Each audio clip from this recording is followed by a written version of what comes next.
वो खड़े होके पनामा हैट पहन के ड्रामा शरीफ कह रहा जी मैं हमारे ऊपर एक करप्शन का केस नहीं है।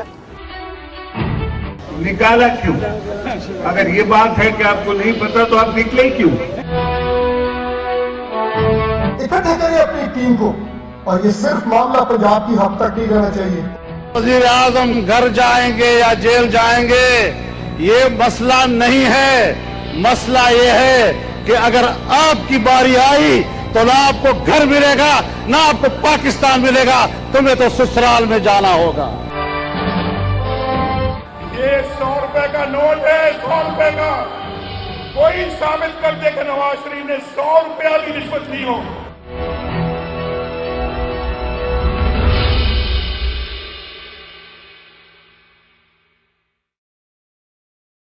बिस्मिल्लाहिर्रहमानिर्रहीम। अस्सलाम वालेकुम नाज़रीन, आप देख रहे हैं programme inside story with Farhana Kausar. आप सब लोगों को मेरी तरफ से सबसे पहले बहुत बहुत ईद मुबारक। नाज़रीन, पाकिस्तान की तारीख़ में बहुत सारे वज़ीर आज़म आए। उन लोगों ने ना सिर्फ बहुत बुलंद दावे किए बल्कि अपनी तारीफ़ भी की, जो कि बाद में वो अपने वादों को भी भूल गए और अपने दावों को भी भूल गए।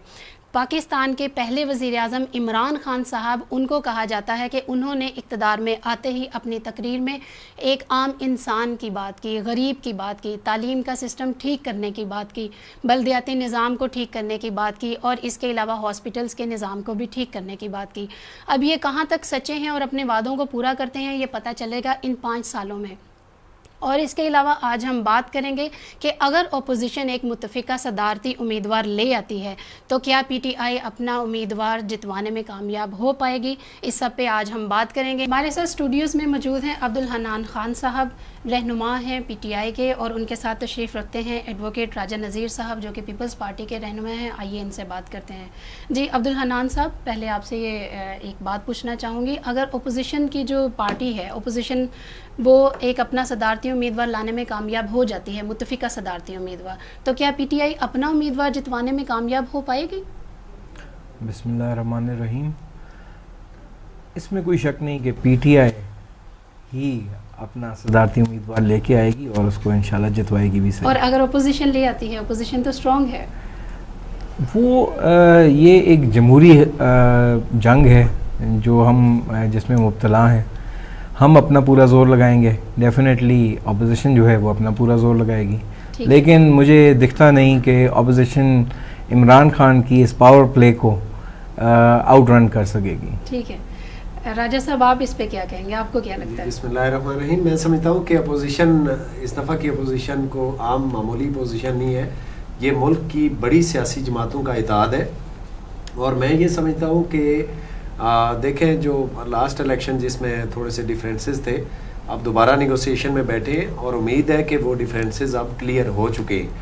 और अब जो प्रेसिडेंट का इलेक्शन है उसमें हमें अपोजिशन का कैंडिडेट जो है स्ट्रॉन्ग इस वजह से भी नज़र आता है कि देखें ये पार्लियामेंट, ये कौमी असम्बली का इजलास नहीं है, ये पार्लियामान का इजलास है जिसमें सेनेट भी है और जिसमें कौमी असम्बली भी है। और जिसमें आप देखें कि सेनेट के अंदर वहाँ पे इस वक्त भी मेजॉरिटी जो है अपोजिशन जमातों की है, तो वो जब अददी लिहाज से अगर जब वो वोट पोल करेंगे और अगर मुतफ़िका तौर पे अपना कैंडिडेट अपोजिशन लेके आ जाती है तो फिर इनके लिए मैं कहता हूँ कि काफ़ी मुश्किल होगा इनके लिए वो इलेक्शन निकालना। राजा साहब ने लफ्ज़ अगर खुद ही इस्तेमाल कर लिया जी, तो मैं उसके लिए बेनिफिट ऑफ द डाउट लेना चाहूँगा कि नज़र नहीं आता मुझे कि ये इक़्तिदार की जंग जिसकी हवस में नवाज़ शरीफ आज अपने कैफरे किरदार पे पहुंचा हुआ है, शहबाज शरीफ साहब भी उसी में मुब्तला हैं, वो अपनी पावर पॉलिटिक्स करना चाह रहे हैं, वो पावर को अपनी तरफ खींचना चाह रहे हैं। इसी तरह से जरदारी साहब,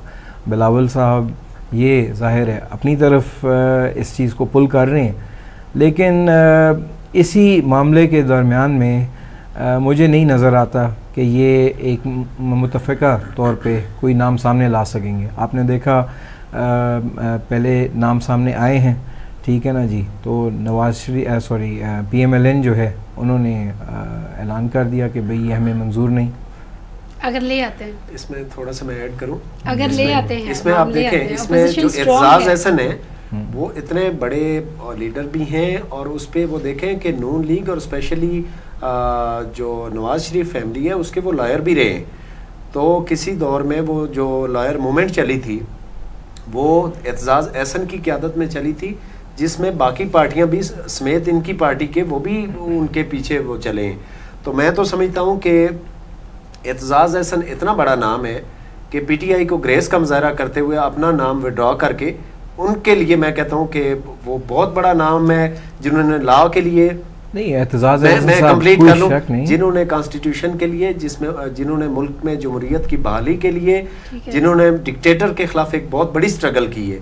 तो मैं तो समझता हूँ कि सबसे बड़ा तो पहला ऑप्शन तो ये है कि खान साहब एक बड़ी मूव के बाद आए, वो नया पाकिस्तान बनाने जा रहे हैं। तो उस नए पाकिस्तान के अंदर rule of law, supremacy of constitution और उन ताकतों को ग्रिप मिलनी चाहिए कि जो डेमोक्रेसी को स्ट्रॉन्ग करना चाहते हैं। तो इस हवाले से मैं समझता हूँ कि एतजाज़ एहसन स्ट्रॉन्गेस्ट जो है वो कैंडिडेट है इस वक्त। जी आप कुछ कह रहे थे। डेमोक्रेसी एक नंबर गेम है, नंबर्स हमारे पास मौजूद हैं in our individual capacity as far as the party is concern. Aitzaz Ahsan साहब बहुत बड़ा नाम है, कोई शक नहीं। हम तो कहते हैं, हम उनको दावत देते हैं वो हमारी पार्टी को ज्वाइन कर लें, नया पाकिस्तान का एक हिस्सा बने।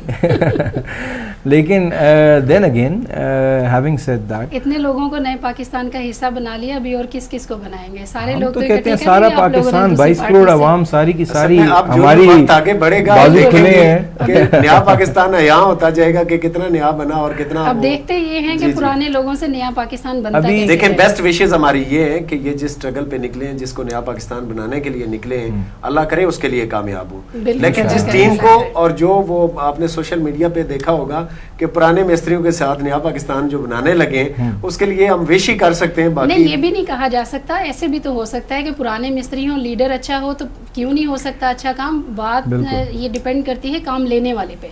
अगर काम लेने वाला ही ठीक नहीं होगा तो जाहिर है मिस्त्री भी अच्छा लीडर काम की नहीं बात करते हैं, वो करेंगे। लीडर भी आजमाए हुए हैं ना। वो पहले मुशर्रफ की टीम में रहे, वो मुशर्रफ के रेफरेंडम में उनके फर्स्ट हैंड रहे। तो सर लीडर आप इमरान खान को कहते हैं, उनकी जो स्ट्रगल है, लेकिन अभी लीडर तो चेंज है। लेकिन एक बात है कि देखिए, हम तो पाकिस्तान पीपल्स पार्टी को मैं रिप्रेजेंट कर रहा हूँ। देखिए, पाकिस्तान पीपल्स पार्टी का तो वेरी क्लियर इंस्टांस है। हम कहते हैं कि जो मैंडेट इन्हें मिला है वो इन्हें मुबारक हो, इन्हें 5 साल पूरे करने चाहिए ताकि क्लियर हो कि क्या वो डील। हम तो सिस्टम के साथ हैं। बिल्कुल, पिछले 5 साल ये ताने हमें ये देते रहे कि हमारा और नून लीग का मुख मका है। मैं कहता हूँ कि इन्हें आज ये कहना चाहिए कि हमारा और इनका मुख मका है।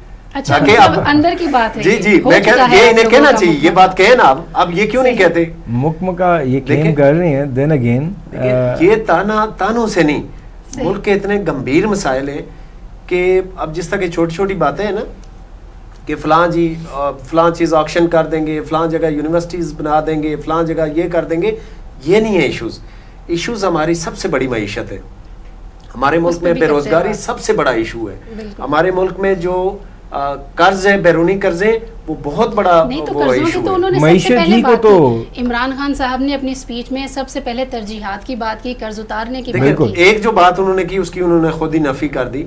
वो पहली बात ये थी कि हम कुछ हो जाए हम कभी कर्ज लेने के लिए नहीं जाएंगे। लेकिन वही अभी जो स्टार्ट है उनका आप देख लें, जिन जिन अदारों के पास गए हैं वो ऑन रिकॉर्ड है, मुझे कहने की जरूरत है। अब्दुल्ला हनान साहब आप बताएं, ये जो इन्होंने कहा इमरान खान साहब ने भी और अभी नज़ीर साहब भी यही कह रहे हैं। राय साहब ने ये मेंशन किया, लेकिन राय साहब थोड़ा सा ये मैं याद कराता चलूँ आपको कि असद उमर साहब ने जब अपनी प्रेस कॉन्फ्रेंस बहुत पहले भी की थी प्री इलेक्शन, तो उस वक्त भी मेंशन किया था कि हमारे मुल्क के हालात जो हैं और उन चीज़ों को मद्देनज़र रखते हुए जाहिर है कि एक इतनी बड़ी आबादी को आप एकदम से कोलैप्स की तरफ नहीं मूव कर सकते। ज़ाहिर है स्टेप बाय स्टेप आपको चल के और मामलात को बेहतरी की तरफ लाना होगा। तो कुछ ज़ाहिर मजबूरियाँ जो हैं, जो डिफरेंस है इन मजबूरियों की वजह से उन्होंने तो कहा था कि कर्ज उतारने के लिए हम IMF जी जाएंगे। अब मैं आपको उसी बात हो रही है कि कर्ज लेके कर्ज कैसे उतारा जाए। मैं आपको उसी बात की तरफ लेके चलता हूँ कि इन्होंने वो देखे ना, किसी की पगड़ी उछालने के लिए इन्होंने बहुत सुहाने ख्वाब दिखाए कि इतना ज्यादा ख्वाब तो सभी दिखाते हैं, जो भी इतना ज्यादा इन्होंने बहुत ज्यादा किया ना। मैं एग्री नहीं करूंगा, मैं एग्री नहीं करूंगा। मैं I myself I am an ex banker, मैं आपको थोड़ा सा इसमें ऐड ऑन कर देता हूँ।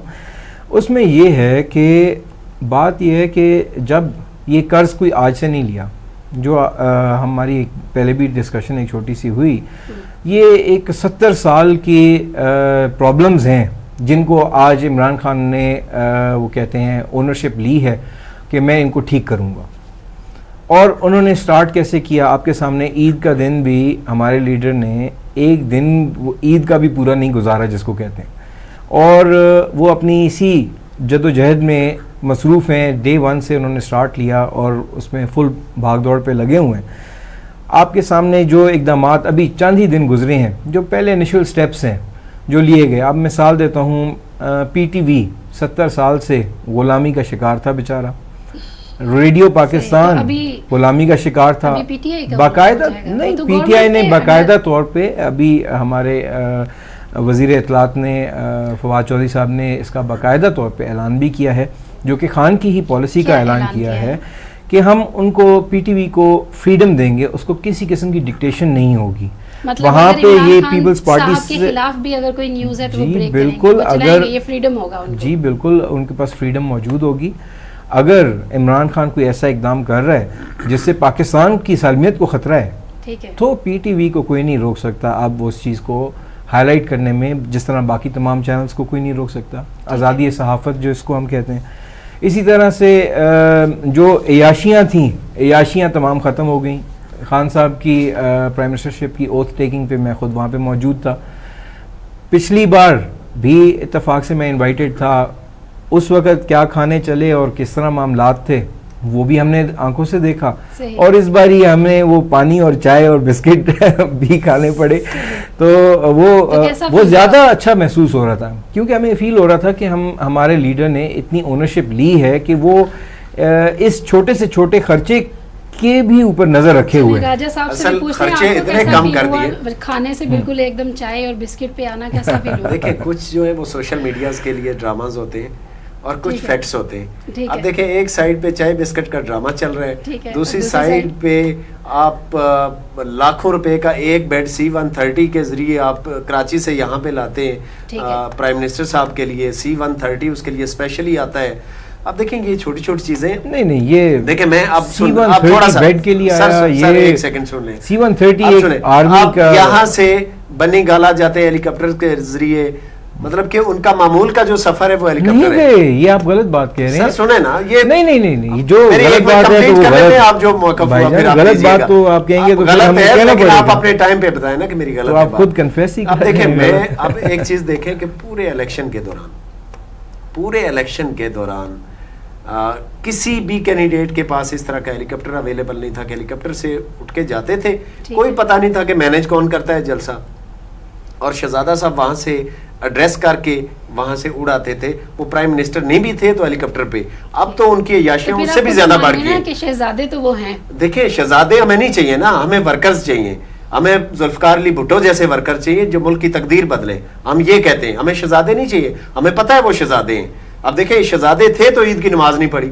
नहीं ये तो एक ये बात है। इस्लामी जमहूरियत पाकिस्तान का वज़ीर आज़म हो, हाँ जी, वो सिंबॉलिकली वो अकेला नहीं है, वो रिप्रेजेंट करता है पाकिस्तान का आइन। पाकिस्तान के आइन ने उसे इस्लामी जमहूरियत पाकिस्तान का वज़ीर आज़म बनाया। अगर आप वो एक सिंबल है कौम के लिए। साहब, अगर आप कहते हैं कि पब्लिक में खड़े होके या कोई ऐसी बड़ी फैसल मस्जिद मौजूद थी वहां नहीं पड़ी तो चले, मैं इत्तेफाक करता आपकी बात, कोई ऐसी, लेकिन आप कहते हैं वो पढ़ी नहीं, तो ये तो बात बड़ी अजीब है कि मतलब कि आप वहाँ पे क्या मौजूद है। देखें, वो कौम के, आपके बकौल वो कौम के हीरो है, तो हीरो अगर ऐसा होगा तो एक इस्लामी सोसाइटी है, इस्लामिक सोसाइटी है, इस्लामिक मुल्क है, इस्लामिक कॉन्स्टिट्यूशन के तहत एक चल रहा है। और चले ये पर्सनल, मैं फिर भी हम कहते हैं कि ये पर्सनल मामला है, फिर भी मैं कहता हूँ ये पर्सनल मामला है, चलें इसको छोड़ें। लेकिन जो इन्होंने ख्वाब दिखाए, उन ख्वाबों को पूरा करना तो सब दिखाते हैं। देखें, इन्होंने ख्वाब किस तरह से पहले सबके पास मंशूर होता है, लेकिन ख्वाब दिखाना बुरी बात नहीं है। ख्वाब दिखाना के बुरी बात नहीं है, किसी की पगड़ी उछाल के।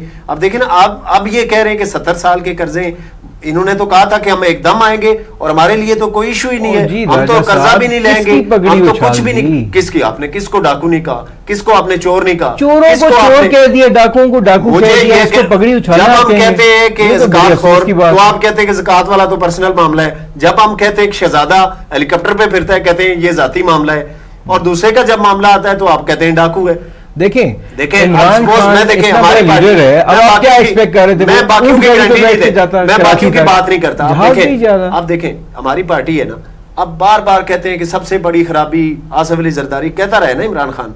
मैं कहता हूं कि देखें, आप किसी सिस्टम पे तो आप रिलाई करते हैं ना, आपके जुडिशल सिस्टम ने उसको क्लीन चिट दी है, ठीक है। 11 साल के केसेस और जेल भुगतने के बाद आपके जुडिशल सिस्टम में, जिस पे आप भी रिलाई करते हैं, देखिए ना, एक साइड पे आप कहते हैं कि अदालतों ने सजा दी है पैनामा केस में, पैनामा केस में आप कहते हैं अदालतों ने सजा दी है, ठीक है भाई, जेल में अदालतों ने काम किए। दूसरी साइड पे अदालतों ने बरी किया, तो उसको क्यों नहीं मानते? तो ठीक है, अदालत ने किसी एक केस में बरी कर दिया, अभी दूसरों में मतलब भी तो है ना, मैं ये पेश हो जाएं, पेश क्यों नहीं हो रहे? अब उसमें देखें, उसमें कोई हम किसी को डिफेंड करने यहाँ पे जो भी, चाहे वो इमरान खान है, आसिफ अली जरदारी है, नवाज शरीफ है, जो भी जिसके ऊपर एलिगेशन है वो प्रोसेस से होके गुजरेगा, और हमारी पार्टी का ये मौकफ है। लेकिन अब देखें कि FIA की जिस टीम पे उनके रिजर्वेशन है, आप उसको चेंज कर दें, ताकि वो बात ही ना रहे कि वो किसी का कोई एफिलिएशन है किसी के साथ या कोई ओपोनेंट है। लेकिन राजा साहब अभी उनको आए हुए भी तो विचार ठीक है, सही भी नहीं है, हम इसीलिए कहते हैं। अगर इतनी लेकिन आप इनके सोशल मीडिया, मैं एक और बात कहता हूँ, मैं कहता हूँ कि आज ये हुकूमत में है ना, इनके सोशल मीडिया पे आज भी वही हाल है। आज भी दूसरों की पार्टीज के हेड को, दूसरों की कैरेक्टर एसोसिएशन ये नहीं होनी चाहिए। मैं कहता हूँ आप ग्रेस का मुजाहरा करें, हुकूमत में आ गए, अब आप काम पे तवज्जो दें, कौम को डिलीवर करें। आप डिलीवर करेंगे तो हमारा भी फायदा है, आप डिलीवर नहीं करेंगे तो आपको अजीमत का सामना करना पड़ेगा। देखें, इसमें तो कोई शक नहीं है, हिम्मत इंशाल्लाह हम कर रहे हैं और अल्लाह पाक हमारा साथ देगा और अच्छाई के लिए कर रहे हैं। इमरान खान को वो उन चंद खुश नसीब इंसानों में से है हमारे पूरे मुल्क में से, जिनको वो दुनियावी तौर पे अल्लाह ने हर चीज़ दे रखी थी। अगर वो बंदा इतनी जद्दोजहद की है, 22 साल की मेहनत है, वो किसी सहारे से तो आया नहीं है। अगर सहारे से आना था तो वो 20 साल पहले आ जाता, 15 साल पहले आ जाता, 10 साल पहले आ जाता, ठीक है ना। एक 22 साल बाद अगर सहारा किसी ने दिया है तो वो सहारा नहीं है मेरे ख्याल से। अगर कोई कहता भी है तो उसकी कोई शायद मजबूरी बन जाने के लिए भी तो टाइम लगता है। ब्रेक के बाद में आप बताइएगा कि नासिर दुरानी साहब को इमरान खान साहब ने कहा है कि पंजाब की पुलिस को ठीक करें, जैसे उन्होंने खैबर पख्तून की है। अभी साथ ही लेते हैं छोटी सी ब्रेक, मिलते हैं ब्रेक के बाद। वो खड़े होके पैनामा हैट पहन के ड्रामा शरीफ कह रहा जी मैं, हमारे ऊपर एक करप्शन का केस नहीं है। निकाला क्यों? अगर ये बात है कि आपको नहीं पता तो आप निकले क्यों? इकट्ठे करें अपनी टीम को, और ये सिर्फ मामला पंजाब की हद तक ही रहना चाहिए। वज़ीर आज़म घर जाएंगे या जेल जाएंगे ये मसला नहीं है। मसला ये है कि अगर आपकी बारी आई तो ना आपको घर मिलेगा ना आपको पाकिस्तान मिलेगा, तुम्हें तो ससुराल में जाना होगा। ये 100 रुपए का नोट है, 100 रुपए का। कोई साबित कर दे कि नवाज शरीफ ने 100 रुपया भी रिश्वत ली हो।